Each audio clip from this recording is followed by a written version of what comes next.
Number 1. Each row of Lipas equals, there's my 2 tiles, 6, 8, 10, 12. How many tiles are in 7? So first, we're gonna write it on sequence.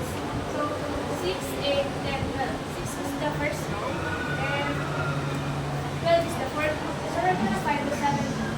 As you can see naman, ang sabi dito, nag-i-increase daw siya ng 2 tiles. So, nag-add lang natin siya ng plus 2.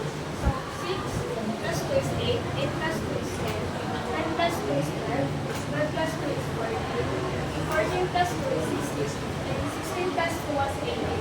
So 18 was the 7th row. So 18 was the answer to number 1. So number 2, a gardener tiles a narrow garden plot using either small tiles that cover one square or large tiles that covers a square. If the pattern is 6 squares, 6 squares long, how many different ways can you tile? So, ang sabi dito, yung small tiles daw is nag-convert siya into 1. So, yung large tiles naman daw, nag-convert siya into 2. So, pwede natin magamit yung tiles ngayon na magiging equal siya sa 6 squares. So, hanapin natin yung ways. Kung ilang ways ba yung pwede natin siyang magamit.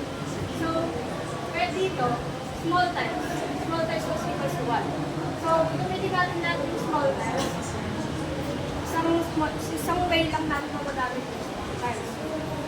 4 small, 1 large. Dito, sabi, magagamit natin siya into 5 ways. Like this. 1 plus 1 plus 1 plus 1 plus 2 is equals to 6 squares.